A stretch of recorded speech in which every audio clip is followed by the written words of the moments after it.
sind überall ein bisschen verteilt. Und auf der Alp Kabel, das ist etwas ganz Spezielles, das ist recht cool. Ihr macht ja das Kuhleasing. Genau. Das ist noch hoch, hä? Hei, hei, hei.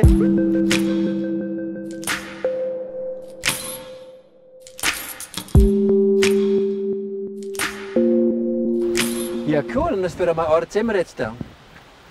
Jetzt sind wir hier auf der Hängebrücke, die eigentlich die zwei Ortschaften Tersnaus und Camunz verbindet. Aha. Hey, nicht zu fest Kompass, es geht dann runter. Tersnaus und Camunz. Zurück ist dort hinten, gell? Ja, genau, gerade auf der anderen Seite. Ja. Genau, sind wir daheim. Gell, von da sehen wir jetzt euren Hof. Genau, da sehen wir gerade über auf unseren Betrieb. Das ist der dort oben? Genau, der oberste eigentlich oben im Dorf mit dem Stall und dem Wohnhaus unten dran. Ihr habt den grössten Betrieb im Dorf, he? Es wirkt, glaube ich, auch einfach so, wie der Stall halt relativ neu ist und so raussticht. Wo sind eure Kühe jetzt? Ihr habt ja auch einen Bauernhof mit... Wie viele Kühe habt ihr auf dem Hof?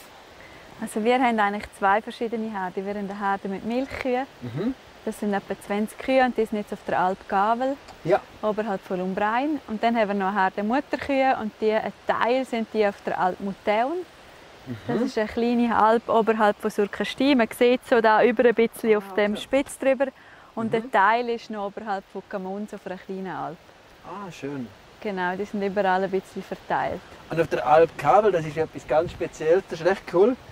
Ihr macht ja das Kuhleasing. Das ist eigentlich ganz ähnlich wie ein Autoleasing. Man kann eigentlich einfach über den Sommer bei uns eine Kuh mieten, in dem Sinn.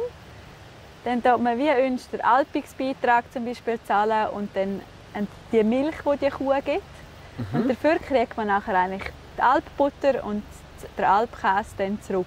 Wir vermieten wie die Kühe vermieten, dass die Kühe dann für die Leute eigentlich Käse und Butter produzieren. Cool.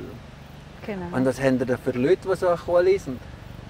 Das ist mittlerweile eine ganz kunterbunte Truppe von denen, die Mutterkühe haben und selber keine Alpkäse kennen, das aber von früher noch kennen.